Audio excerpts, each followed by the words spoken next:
And at 10, not first. Apparently, unlike everyone from the YouTube comments, the puppet was indeed not the first. Well, first victim of William Afton. That ends up being Chica, as told to us by Chica in Ultimate Custom Night, saying, "I was first, I have seen everything." Which is pretty weird if you think about it. Like, why is Susie the first one to die? Like, why can't it be Charlotte or Cassidy? Like, why must it be that every time we think we have something right about the series that's locked in and it's established in the community, Scott ends up just throwing it down the drain? It happens with the puppet and it happens with the identity of Michael Afton every other week, so I don't know why. Every time we think we know something, unless it's been directly confirmed, it gets thrown out the window. Well, unlike our first assumptions that the puppet wasn't first, but still. And at 9, Give Life. From the FNAF 2 minigame Give Gifts, Give Life, we can tell that while not being the first, the puppet was the one who brought the other animatronics to life in the suits. We see as the children lay down on the ground, the puppet gives them gifts to cheer them up, because, you know, being dead will put a bummer on things. But when that doesn't work, I guess the puppet's like, oh damn, they must be dead-o, and brings them to life in the animatronic suits, which is interesting from a lore standpoint now with what we know about Remnant, since, you know, they don't possess animatronics on their own. Were they in enough pain before they died? That sounds really bad, but like, did they not suffer enough? Should they have experienced more pain? My soul was pure. Hell no. I don't have a soul. And I enjoy killing Wraith in Skyrim too much for that, especially in VR. I'm still on that. Ask, do you really want to know? You already know, people. Come on, I literally said it in number 10. Introduced you to the FNAF series. You're all here because MatPat isn't uploading any new theory videos. Well, except for that one he just uploaded. Well, either way, the one hidden behind the puppet mask is Sharp Ending, because we know this is Henry speaking, not only because he calls the puppet his daughter, but also because in the Insanity ending we can hear an audio file play, and the monitor on your computer has the file. Number 7, Appearance. The puppet has a very simple design. Black fabric covering the body aside from white stripes near the wrists and a mask. See, even dead children possess solid black empty eyes with purple streaks running down from them. They're like voids. With red cheeks like some damn demonic Pikachu, and then a mouth that makes me not want to know what that mouth is. It's fine. Even if it's poking its little head out, like, it's still okay. Why is it that people like you use that to be scary? It's not alright because it works, okay? Children are already scary enough as it is. I almost got stabbed by one when I was working in an elementary school as a co-op student in high school. Yeah, they mentioned it as a hazard, but I thought it was a joke. Nope. One time, the teacher wasn't around and that little bugger just came running at me with scissors. Luckily, they were safety scissors because it's not like I would have put that kid on the ground, but honestly, I should have. Even if I really did want to. True story. And at 6, Key Player. When we talk about FNAF, you usually think about the core 4 animatronics, the ones who have had multiple versions of themselves and have appeared in basically every game, aside from Chica and Sister Location. Yes, Scott was a little too tired of the fan art, but rules are rules, Scott, especially internet rules. However, even though she got introduced in the second game, the puppet has been presented in at least 6 out of the 8 FNAF games, appearing in FNAF 2, FNAF 3, FNAF 4's Nightmare On, FNAF 6 in the Security Puppet minigame, Ultimate Custom Night, FNAF VR Help Wanted, and FNAF 1 in the form of posters that can sometimes appear on the wall. The puppet has been, dare I say, puppeteering the FNAF series from the background, even before being a canon character in the series.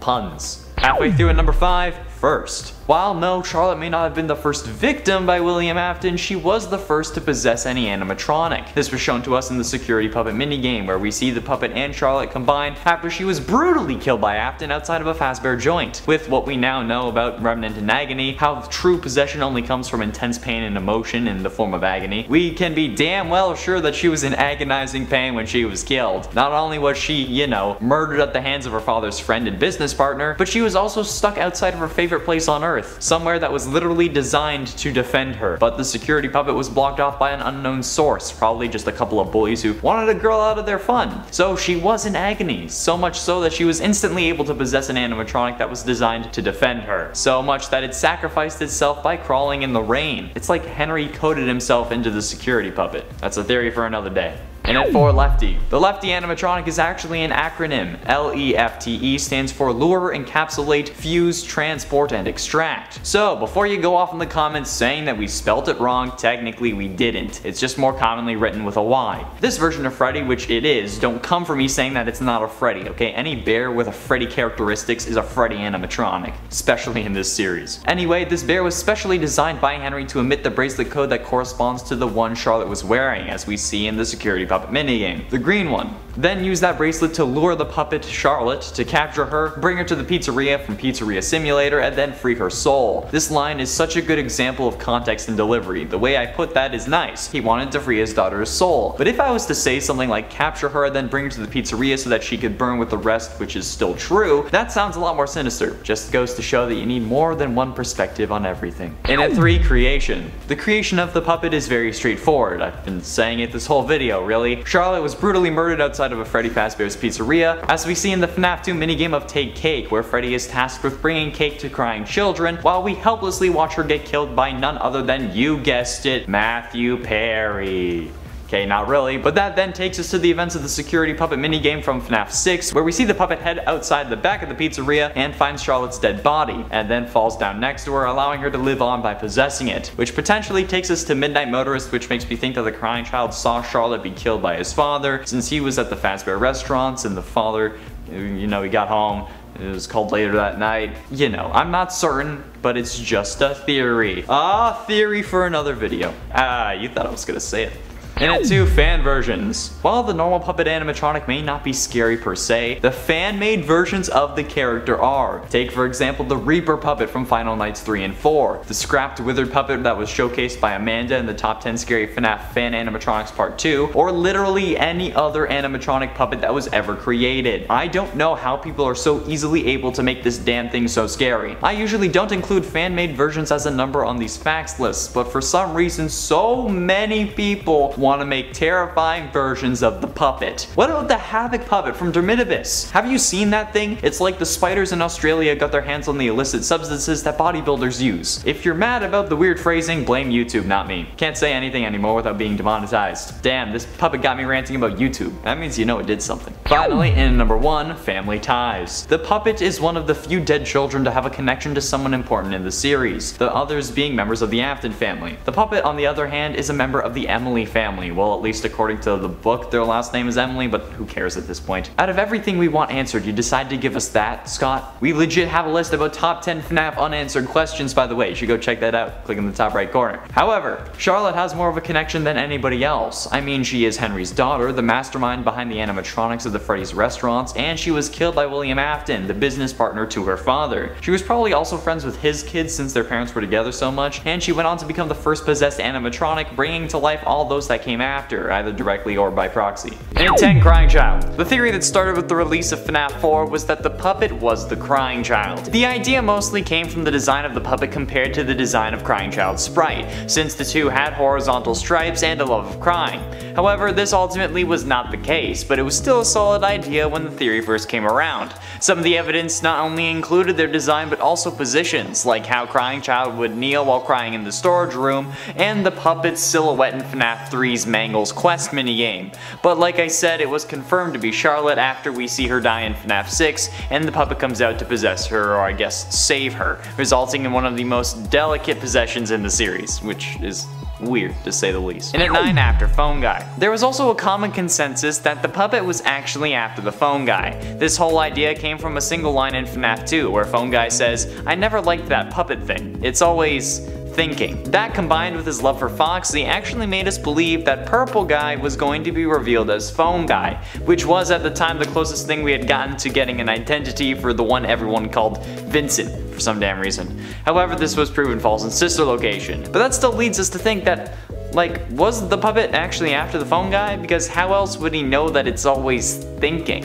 It has to be some weird thing that happened to Phone Guy while he was on guard, like, right? It has to be, but what could it be? He doesn't look like William to our knowledge, and he doesn't really have any other connection. Or maybe there's something more sinister going on about the Phone Guy, something that we dismissed after he wasn't the Purple Guy. Is he the indie game dev, since he was voiced by Scott Cawthon? Or is he actually William Afton disguising himself as a guy talking to you on the phone? All interesting questions. And at 8, Nightmare On. What's the deal with Nightmare On? Or airplane food for that matter. Or some may call her Nightmarionette. But seriously, why is this animatronic in the game if it isn't even considered canon? And if it's not canon, why do we end up seeing more of them in Ultimate Custom Night and FNAF VR? Plus, even if they were canon, they were an animatronic generated inside Crying Child's head, so how on earth were they able to put it in future games, specifically FNAF VR? I have an entirely separate video about that and how it could make sense, but Nightmare On was deemed non-canon by Scott, so why are we seeing the character later on? That just seems absolutely bonkers and makes me think that Scott changed his mind, and if he did change his mind, maybe some things he said weren't canon are canon now and vice versa. So could this be why nothing makes sense anymore? Could things have just been changed out from under our noses? Probably, because Scott doesn't talk. And at 7, Lefty. Lefty is the robot that captures the puppet to bring them to the FNAF 6 location, but my question is, how did that robot work? Not in the sense of like how did it lure away the puppet, like I know it did that with the bracelet code, but the fact that emitting the bracelet code worked is what's really confusing. How did that work when Charlotte was the one possessing the animatronic? She was the one with the bracelet code, and according to her in Ultimate Custom Night, she's very aware. So how did she get tricked into protecting herself when she was already dead and aware of it? That just doesn't seem logical. And to go on that point, why didn't they just emit the bracelet code from the restaurant instead of making a whole new animatronic to capture her? Wouldn't it just have been easier to lure her in and then trap her inside the restaurant? Like, you can just pour salt at the doors and spirits can't cross that. I just find that Lefty was it was just another excuse to make a Freddy variation, right? Like, they had to up the numbers. They're like, we ain't meeting our Freddy quota today. We gotta bump it up. Lefty, there you go. Another bear. It has to be. And at 6, Missing Link. Some believe that the puppet is special, and she is. She seems to be the most sentient of all the animatronics, and she seemingly gave life to the others. However, that's not what I'm talking about. When I say special in this context, I mean they believe that the puppet has connections across realities, which sounds weird, but let me explain. Throughout FNAF 3, we see these clues, like cupcakes and secret codes and whatnot, that end up showing us how to get the good ending. These clues are actually something that you set up in FNAF World. Some think that the reason we were actually able to see those hints is because of the puppet, who can show up on a rare screen, even if it's potentially hallucination. More on that later. So could the puppet be the link between the worlds of FNAF? Can Charlotte peer beyond the veil and see into other games, and maybe even other realities? Can she see the Fazbear Fanverse timeline? Can she see the Joy of Creation timeline? Can she see our world? Can she see a timeline where I don't talk about FNAF daily? Because I'd love to get a peek at that too, that's for sure. I don't know, it seems a little far-fetched, but I mean, hey, it could be plausible. Halfway through into number 5, Spill It. The puppet must know a whole damn lot in this series. Like, Charlotte must have been onto William or something in order to get targeted like that. Especially when she was outside the restaurant and William was vulnerable because he wasn't wearing a spring-lock suit. It's certainly interesting to say the least. I firmly believe that the puppet knows William's true intentions or true motives. Maybe she found him with her mother, or maybe Charlotte herself was actually William's daughter. It's an interesting concept that I think should be explored further. Obviously, I can't really do a deep dive in this video, but there must be significance to this kill. I mean, you don't go out killing your business partner's little girl unless you got a reason, right? Just me? It just seems like a bad idea, and it was, considering how Henry then dedicates his life to destroying William and every act of cruelty that he caused. So, unless there was a very good reason, William is just a moron. And at 4, Very Aware. The others are like animals, but I am very aware. It's a line that can be said by the puppet after they kill you in Ultimate Custom Night, but the thing is, what does that really mean? I alluded to it earlier. Since, like we've seen in FNAF 6, they're still controlled by their animatronics programming. So how on earth is she aware, but also not aware enough to fall for the bracelet code trick? It's really just an issue of they haven't established what animatronics can and can't control in this series, yet the puppet seems to still stick out above the rest. It's weird and it brings up an excellent question, because like, what really controls these animatronics? From the sounds of the Fazbear Frights epilogues and stories, it's their agony that controls them, but based on the puppet, we could also assume that it's the coding, or the spirit, or a combination of multiple or all of these things, and it's damn confusing and frustrating. Like, we don't know what we don't know about this series. We think we know something, and then we look into it further to try to get evidence for something else, and then boom, turns out we know nothing. We're all Jon Snow when it comes to FNAF. Getting close to the end in at number 3, Lured. FNAF 3 was a game that really only involved one animatronic, Springtrap.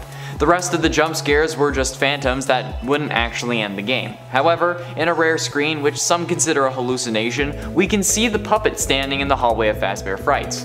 While this may seem like a hallucination, I haven't heard of hallucinations having reflections in the floor. I mean, you may hallucinate reflections, like with mirages, but I haven't heard of someone hallucinating an object and its reflection. Plus, if this game was meant to be the capstone to the series, it would make sense for the puppet to show up, since at this point it hadn't been released yet either. So even if William hadn't survived the Fazbear Frights fire, the puppet would still be kicking around, unable to move on and unable to let this nightmare rest. But how did they lure the puppet to the FNAF 3 location is my question. Did they use the same wristband code trick, but it left when the fire started and then that would explain Lefty's requirement, or is it just an oversight by Scott? Penultimately, and at number 2, start the fire. Another theory goes that since the puppet was at the FNAF 3 location, that they were the one who started the fire, which was honestly a fairly solid theory for a while. But with the reveal that Henry sets the building ablaze in FNAF 6, I feel like it's safe to assume that he also set the FNAF 3 fire, especially when the pronoun of he is used to describe the one who tried to release them, according to Orville Elephant in Ultimate Custom Night. Quote,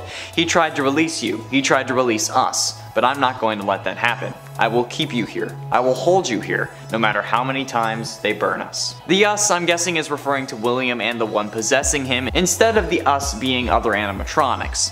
What do you think? Did the puppet start the FNAF 3 fire, or was it Henry doing what he should have done a long time ago before William was released? We didn't start the fire. It's been burning since the world's been turning. Finally, and at number 1, the first victim. I was the first. I have seen everything. That's a line from Chica in Ultimate Custom Night, which actually made us think that we were originally wrong, since we always assumed that the puppet was the first victim. It seemed more significant since it was his business partner's daughter and it was outside the pizzeria, but this line completely threw us off. Until we realized that perhaps Chica was just referring to being the first of the missing children instead of the first victim of them all, since that would still let Chica be right and allow for the puppet to be killed before them, hence how they were able to teach them how to reanimate, as we see in the Give Gifts Give Life minigame from FNAF 2, which also explains why Golden Freddy is limp and has to teleport, since he never gets a mask put on in that game. So who do you think the first victim is, the puppet or Chica? Let me know and have a healthy debate down in the comments. I don't want to see anyone being mean. Healthy debate. And a 10, Reverse Puppet. The Reverse Puppet hails from the Five Nights at Candy's universe, which at some point soon will technically be canon in the FNAF multiverse. Also known as Vinny or Monster Vinny, Reverse Puppet has a blue color scheme as opposed to the normal red one from the puppet that we all know, with bluish purple tear streaks and a similar color bow tie. This version has hands with claw-like fingers and boots that I swear I've seen in Skyrim. They wear a t-shirt and shorts instead of the typical single layer of fabric, and honestly it makes me feel weird when it's wearing clothes. I don't know why, but the design and the demeanor of the character just sets me on edge more than the normal puppet. And the normal puppet isn't really scary, so I don't know why it wearing clothes just creeps me out. And at 9, Dream Puppet. The fan game Sweet Dreams has its own version of the puppet as well, known as the Dream Puppet, but honestly it looks more like a sock monkey than anything else, so I've just been calling it the Sock Puppet, which is already funny, but this thing is honestly just a creepy sock monkey, and for anyone with pediophobia, the fear of dolls, this is going to be a nightmare for you. Just picture a demonic sock monkey that looks like the FNAF puppet, and you pretty much have the Dream Puppet. Not much is known about the character lore-wise in Sweet Dreams, which is damn terrifying. And it's so damn creepy that I can't handle it. This is like the one doll that I'm scared of. Like, why is it so creepy? I love sock monkeys and I love monkeys. Why? Why did you do this to me? And at 8, Nightmare Phantom Puppet. Who doesn't love FNAF 3? Anyone who wanted the games to stop at 2. But we all have respect for the amount of effort put into that game. While only one jump scare can kill you, the Phantom animatronics add some much needed variety and a little unpredictability to the game. You don't know when you'll get the warning signs, and when you do, things malfunction and you need to repair it. But out of all the scary Phantom animatronics, there isn't really a Phantom puppet. Well, at least not a really scary one. But thanks to the internet and various fans of the series, the Phantom puppet will haunt your dreams and hallucinations for eternity. The Phantom puppet's design was just the normal puppet with some some texture changes, but Nightmare Phantom Puppet will send a shiver down your spine, and you'll wonder if we can show this on YouTube. With multiple arms and just a more Nightmare-ian aesthetic, this Phantom actually makes the puppet scary to me. The thing is menacing, and it's not okay. And it's 7 Scrap Puppet. This animatronic is pretty damn creepy. I've used a lot of puppets in the past for scary animatronics, and hell, I've even talked about a whole load of them in this list. But this is just, it puts me on edge. The Scrap Puppet was created by TFE Arts on DeviantArt and is really giving me some Venom symbiote vibes with all the tendrils coming off their back. They are clearly meant to be present in FNAF 6, since they're at the review table and the only time we see Scrap animatronics is outside in Ultimate Custom Night and FNAF 6. So this is clearly meant to be the start of a jump scare while trying to salvage them, even if the puppet is in Lefty, but we ignore that. The glowing green eyes are creepy, and it overall just like, it makes my skin crawl. Especially like, look at this man's juicing. Look at those pecs. I wish I looked half as good as this. And it's 6 Havoc Puppet. Havoc Puppet is formed by a cracked and distorted version of the puppet's original mask in the Dormitibus universe. However, this mask is missing the lower half. The head has a hole above the mouth, seemingly acting like a nose. Dude, we thought Voldemort was lacking in the nasal department. Add 2 white dots acting as pupils in its empty eye sockets, and you got one recipe for terror. Coming out of the mouth are 7 black tentacles, 3 in the front and 4 in the back, like some messed up arachnid mullet that should never have been allowed to exist in any plane of existence. Like, even Satan would see this thing and be like, yeah, no. Hell no. No, not even hell no. Get this out of here. The middle front tentacle looks to be like a tongue, while the ones next to it operate as legs. The outermost tentacles work as if they were arms, and the other 2 work as if they were tails. Why would you make this? Why would anyone decide to create this unholy abomination? Like, this thing is horrific. I can hear Satan, like, just screaming. The Satanic Temple is quaking, man. This isn't okay. The Havoc Puppet appears in Night 4, so if I ever play Dormitibus, I'm exiting at Night 3. I'm arachnophobic and thought that the Reaper Puppet was bad, but holy sweet baby Jesus, I'm not falling asleep tonight. And at 5, Sinister Puppet. The Sinister Puppet comes from the unfortunately unreleased fan game of Sinister Turmoil, where instead we got a smaller version about the sewer section of the game called Sinister Turmoil Sewers. But I'm glad that we didn't get this game if this is what the animatronics were going to look like. It's horrifying. The scratches across the face only add to the horror, and its damn stance is even more intimidating. Like, I can't even replicate that. The fingers are as long as my arm, and it just adds to the whole tentacle thing that Nightmare-ian had going in FNAF VR, and I'm not for it, okay? We get enough questionable fan art in this series, and this is only perpetuating it. But goddamn, this thing is just disgusting. Like, look at the teeth on this thing. I'm actually scared. Like, I'm glad that I don't have to play this. Like, holy sweet niblets. Billy Ray Stewart. And in 4, Twisted Puppet. There are so many versions of the Twisted Puppet, I'm sure you'll be seeing all of them in this number, but holy sweet living are all these things terrifying. From gaining bulk to having multiple legs, arms, and 3 eyes, every incarnation, like the one from Rafael Alejandro, where the puppet's arm is transformed into a blade. Actual mental anguish. I thought FNAF was already taking a toll on me, but surprise mother, actually being serious about this, like, this is one of the most horrific versions of the puppet to date. Even if there are multiple, okay, they're all terrifying. This should be higher on the figure that I'd be putting at number 1. At least if you watched any of the other FNAF videos where I mentioned this creep of an animatronic. If you haven't heard of him, I was first introduced to him when I was researching the top, so didn't realize that it was a fan animatronic until after I had written most of the number. I don't know how I didn't realize it. I just kind of looked at it and was like, yes.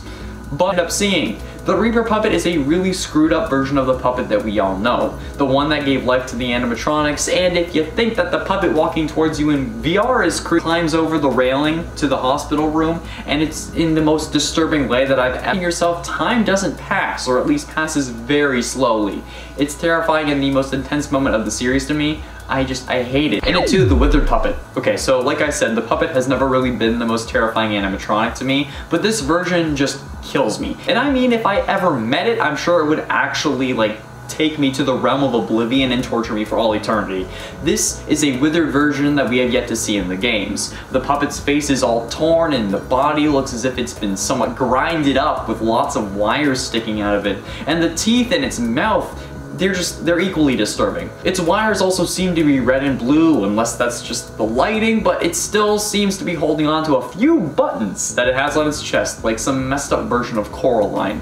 Like, despite having no actual skin, it's just a bunch of exposed I hate this. Please, take it away. Finally, in at number 1, Corrupted Puppet. What if Jeff the Killer was a Five Nights at Freddy's animatronic? It isn't really a question that you hear much, or at all, but probably something that you hear from life's biggest questions. But the answer is pretty simple. Just look at the Corrupted Puppet. I honestly don't know what to say at this point because, damn. And I think you'll all agree with me that this is a worthy number 1. Don't give me the BS of, oh, this isn't scary. I don't care. I don't care if scary is subjective. This may not be making you afraid to turn off your lights, but that's because it's fake and you know that. But this is actually scary. The design is terrifying, and while you may not be worried it's going to get you, I think we can unanimously agree that this is not something we would want to encounter in a dark alley, forest, street, anything, even during the day. I don't want to see it, period. This is actually going to keep me up tonight. Like, if I can't get this out of my head, usually I say that as a joke, but I don't know if I'm joking this time. It doesn't help that as I was writing this too, I had this ice cream truck going by and it had really creepy music. Like, you know how like kids in horror always get that kind of like ice cream truck-esque music? It was that. And it was going around and it was just there and it was churning in my ears and ringing.